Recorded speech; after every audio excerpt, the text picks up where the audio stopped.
The idea of punishment and divine retribution and hellfire actually gives comfort to the believers when they see tyrants like those who are oppressing our brothers and sisters in Gaza act so invincible, so immune to everything.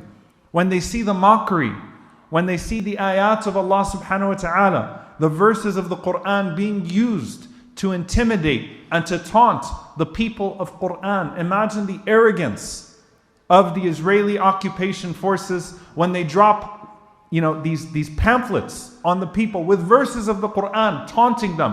When they announce through the microphones, taunting them with the verses of the Quran. When they blow up the masajid of Allah subhanahu wa ta'ala, laughing like maniacs. When it actually invades even their pop culture. When there is laughter and sukhriya, a sense of mockery that gives off the sentiment of invincibility. No one can do anything to us. No one can do anything to us. When soldiers make TikTok videos of themselves after blowing up little children, that shows you not just how depraved that army is, but it also shows you to what extent they have been intoxicated by the illusion of their power. And I want to actually take this back to what it suggests in the Quran. إِنَّهُمْ يَكِيدُونَ كَيْدًا وَأَكِيدُ كَيْدًا وَمَكَرُوا وَمَكَرَ اللَّهُ وَاللَّهُ خَيْرُ الْمَاكِرِينَ. Allah subhanahu wa ta'ala mentions they plan and Allah plans. They plot and Allah plots.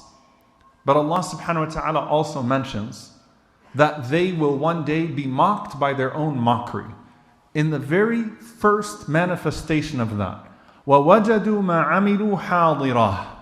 Can you imagine on the Day of Judgment when the videos are replayed in front of them and they're standing in front of Rabbul Alameen, standing in front of the Lord of the worlds, and they're being questioned as those videos play in front of them, as their own words are used against them, and how low and pathetic they will feel if they don't repent to Allah subhanahu wa ta'ala when those things are put in front of them live and they can't lie about them or escape the consequences. That in and of itself is a great humiliation. But Allah subhanahu wa ta'ala also responds to the unique element of mockery. You see, nothing hurts us more than the emotional pain of mockery, even on top of the physical pain. And shaitan will try to use the mockery itself and the grief that it evokes within the believers to get them to stop believing in Allah subhanahu wa ta'ala or stop depending on Allah subhanahu wa ta'ala. What does the shaitan seek through this? That you lose hope and that you lose a connection. And so he amplifies that mockery, gives the language to it, and increases the volume of it, so that you no longer feel encouraged to make dua, so that you no longer feel encouraged towards Allah subhanahu wa ta'ala in the midst of those moments. It is to break you psychologically and mentally.